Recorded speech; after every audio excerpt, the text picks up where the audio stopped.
Oferecimento: Prefeitura de Belo Horizonte. Acesse pbh.gov.br e conheça nossos serviços. Boa noite, bem-vindo ao Jornal da Alterosa. Veja os destaques desta quarta-feira. Peças arqueológicas são apreendidas. Material estava exposto para venda em uma página na rede social. Polícia Federal combate a comercialização de notas falsas em BH e na região metropolitana. E Ministério Público fecha acordo para indenizar vítimas do desastre de Mariana. Agora, no Jornal da Alterosa. 4 bandidos invadiram uma casa e deram mais de 7 facadas em uma mulher na frente do marido e dos filhos dela, em Ribeirão das Neves, na região metropolitana. A vítima foi socorrida em estado grave. A reportagem é de Etel Correia.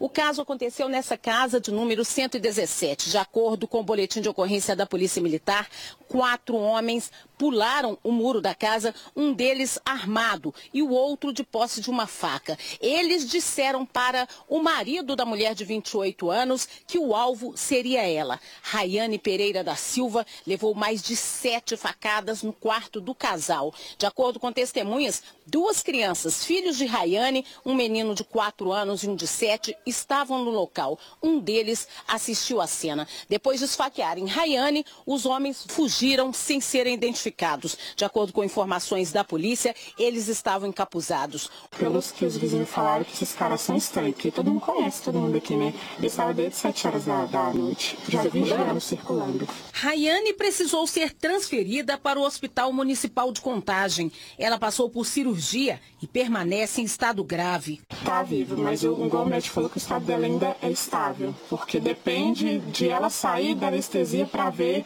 como é que vai responder, entendeu?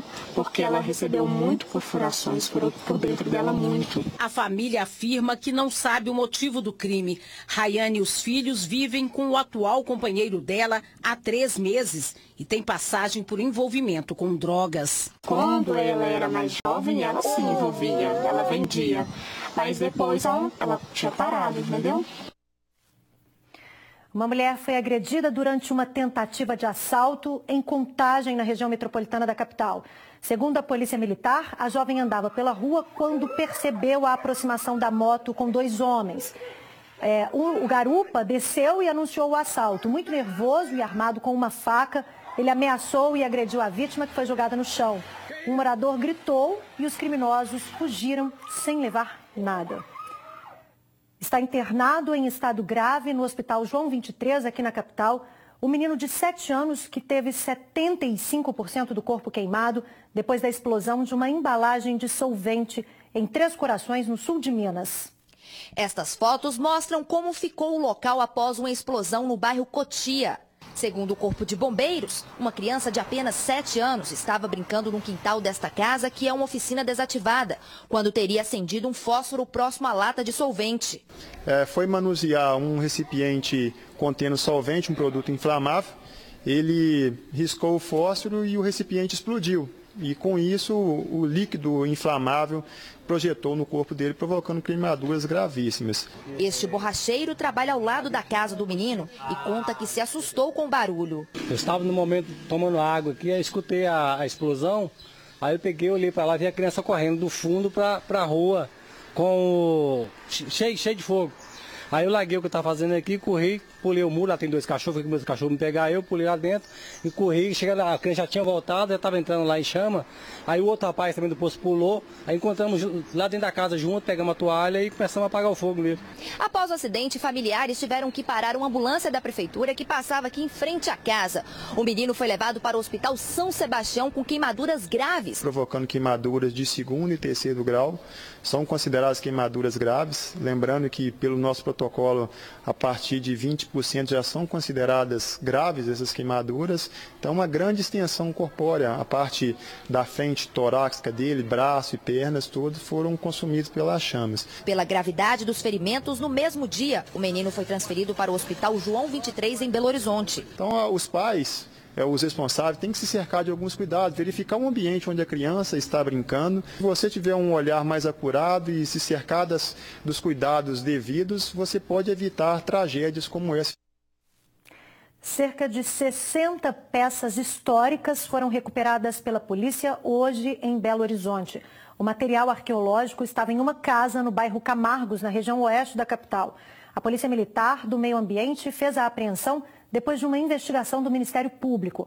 As peças foram furtadas de uma área da cidade de Santa Luzia, na Grande BH, e estavam expostas para revenda em uma página na rede social como relíquias históricas. Os objetos fazem parte da Batalha de Santa Luzia, travada em agosto de 1842. Um restaurante foi arrombado e invadido por bandidos nessa madrugada em Três Corações, no sul de Minas.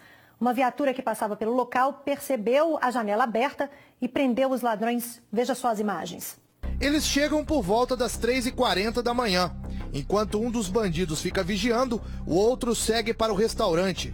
Repare que ele usa alguma ferramenta para forçar a janela. O criminoso tenta uma vez e não consegue. Depois ele volta, dá um sinal para o comparsa e consegue entrar no estabelecimento. De acordo com a PM, uma viatura estava passando pelo local e reparou a janela aberta. Foi acionado a proprietária do estabelecimento, que inicialmente não detectou a ausência de nada, não. O local foi liberado. Posteriormente, durante o patrulhamento novamente, percebeu-se que a janela estava aberta novamente, sabe? No que a vítima foi acionada e aí sim constatou que alguns pertences haviam sido levados da loja. A Polícia Militar saiu em rastreamento atrás dos suspeitos. A PM prendeu Luan Vinícius Rosa, de 23 anos, e o Alisson Francisco Augusto dos Santos, que teriam cometido o crime. Os militares ainda teriam encontrado com eles um dos celulares furtados do restaurante. Um agente penitenciário foi preso na tarde de hoje depois de assaltar uma padaria em Santa Luzia, na região metropolitana de BH. O assalto foi nessa padaria que fica na rua Francisco Viana dos Santos, na região central de Santa Luzia. De acordo com informações de funcionários que não quiseram gravar entrevista, o agente penitenciário de aproximadamente 40 anos chegou no estabelecimento, lanchou e na hora de pagar mostrou a arma e anunciou o assalto. Em seguida, ele foi embora. Os funcionários ligaram para a polícia, que conseguiu prender o homem na casa dele, que fica num bairro bem próximo aqui da região central. A Polícia Federal fez hoje uma operação para combater a circulação de dinheiro falso em Belo Horizonte, na região metropolitana. Uma mulher foi presa. A venda das cédulas falsas era feita pela internet. Foram apreendidas as matrizes para fabricar as notas, além de uma cédula de R$100. Segundo a Polícia Federal, as cópias eram bem feitas, o que dificultava a identificação no mercado. A mulher presa em flagrante vai responder pelos crimes de moeda falsa e de petrechos para falsificação de moeda, o que pode chegar a 18 anos de prisão. Uma massa de ar quente e seca deixou a umidade abaixo dos 30% na tarde de hoje em Belo Horizonte. De acordo com a Defesa Civil da capital, o alerta vale também para esta quinta-feira. Vamos ver agora como fica o tempo amanhã em todo o estado.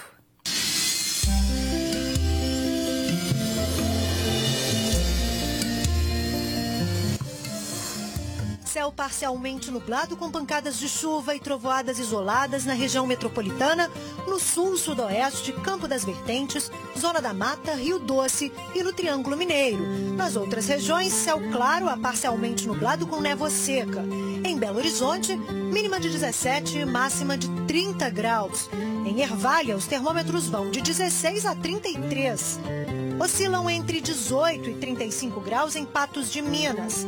Em Tiradentes, a temperatura vai de 16 a 29 graus.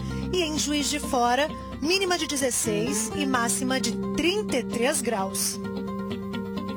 O Ministério Público de Minas Gerais fechou na Justiça o acordo com as empresas Samarco, Vale e BHP para a indenização dos atingidos pelo desastre de Mariana. O acordo prevê a reparação integral dos direitos dos atingidos, como danos materiais e morais. A Fundação Renova, criada para reparar os danos causados pelo rompimento da barragem do Fundão, tem um prazo de 3 meses a partir da entrega dos cadastros das vítimas para fazer as propostas de indenização.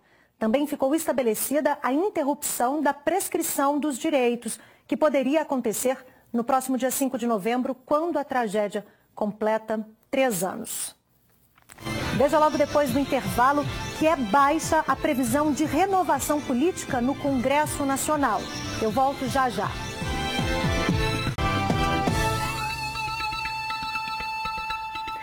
As eleições estão chegando e o que a maioria das pessoas quer é renovação. Mas uma pesquisa do Departamento Intersindical de Assessoria Parlamentar aponta que os mesmos velhos políticos e partidos continuarão dando as cartas no Congresso Nacional.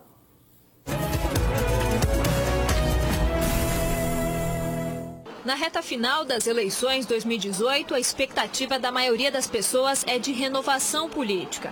Mas, mesmo com este desejo, muitas delas acreditam que não haverá mudanças significativas. As propostas são as mesmas, os candidatos são os mesmos, nada mudou, tudo vai continuar como está. Se fosse pelo nosso desejo, seria uma renovação, né? Mas eu acho que vai acontecer muita reeleição, sim. Eu acho que vai ter candidatos novos, né? Mas que também vai ter reeleição. Neste momento, a população quer muita renovação, né?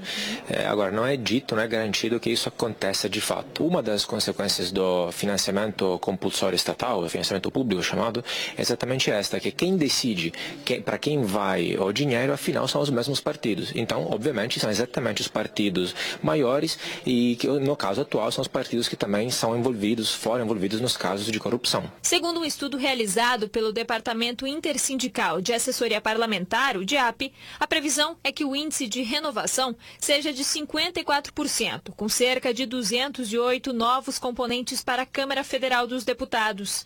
Já o índice de reeleição chega a 75%, com previsão de 305 candidatos reeleitos. Segundo o estudo, os 3 partidos que dominaram o cenário político nos últimos anos devem voltar com força total ao Congresso Nacional, ou seja, os partidos mais expressivos é que devem dominar a política brasileira. E com isso, os partidos menores ou candidatos menos conhecidos acabam prejudicados. Situação que este candidato a deputado federal, por ser de um partido menor, sente na pele. Os grandes não querem que os pequenos cresçam. É uma briga por poder, eles não querem sair do poder. Então, cada dia que passa está mais difícil renovar. A lei foi feita para não deixar os pequenos crescerem no Congresso Nacional. E os pequenos ainda sofrem com os ataques das fake news. É uma injustiça muito grande. Faltando uma semana para a eleição, você sofrer esse tipo de ataque, aí você tem que parar a campanha, você não pode ir para o interior para ficar rebatendo matérias falsas, fake news, né? Então, isso é muito triste, mas são os grandes tentando impedir o crescimento dos pequenos. A gente está apostando mais nos candidatos novos, né? Estou apostando nos novos. Uma renovação. Uma renovação. E a gente está de olho na ficha limpa, tá? É isso aí. Os votos em branco e nulos são o tema do comentário de hoje da cientista política e repórter especial do Jornal Estado de Minas, Berta Macaron. Ao longo do último mês, caiu pela metade, de 32% para 16%, o grupo de eleitores mineiros que pretendem votar branco ou nulo nas eleições ao governo de Minas. É o que indica a série histórica das mais recentes pesquisas do Ibope e Datafolha, divulgadas a partir de 24 de agosto.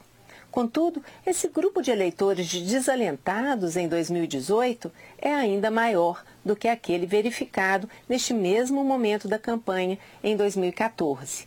Por tudo isso, neste domingo, possivelmente, teremos um menor aproveitamento de votos válidos.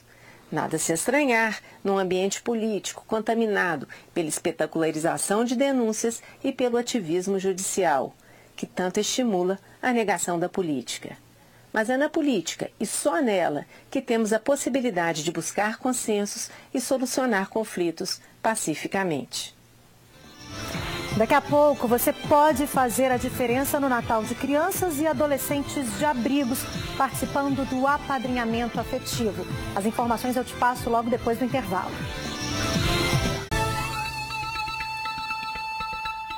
Começam no próximo sábado, dia 6 de outubro, as inscrições para o apadrinhamento afetivo para o Natal deste ano, quando as crianças e adolescentes de abrigos têm a oportunidade de serem acolhidas.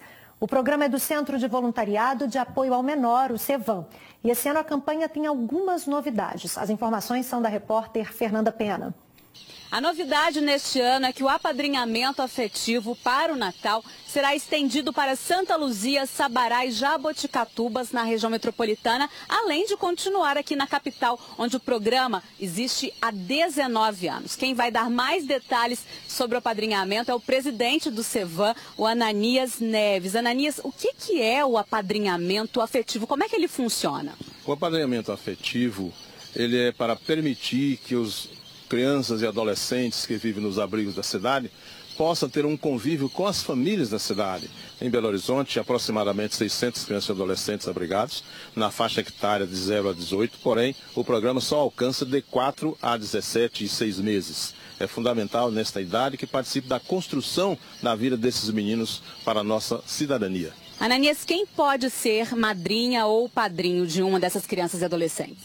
Todas as pessoas maiores de 18 anos, inclusive solteiros, né, casais em união estável também, casais homoafetivos, sem problema nenhum, é que acolhe. O importante é ter amor para acolher as crianças. Isso é fundamental no nosso programa afetivo. Com certeza. E como é que faz para participar do apadrinhamento? Comparecer ao Cevan, na Goitacazes 71, conjunto 1407. Tem o site também, www.cevan Brasil, em que tem toda a relação da documentação para ser. Tá certo. Muito obrigada, Ananias. Então, a abertura do programa de apadrinhamento afetivo para o Natal nesse sábado, 6 de outubro, a partir de 9 da manhã, aqui na Praça Floriano Peixoto, no Santa Efigênia, em Belo Horizonte. Quem quiser mais informações, o telefone do Cevan é o 31 3224 1022. Fernanda Pena para o JA. Obrigada, Fernanda. O JA termina aqui. Você fica agora com as notícias do país e do mundo no SBT Brasil. Eu te espero amanhã, às 5 para 7 da noite. Até lá.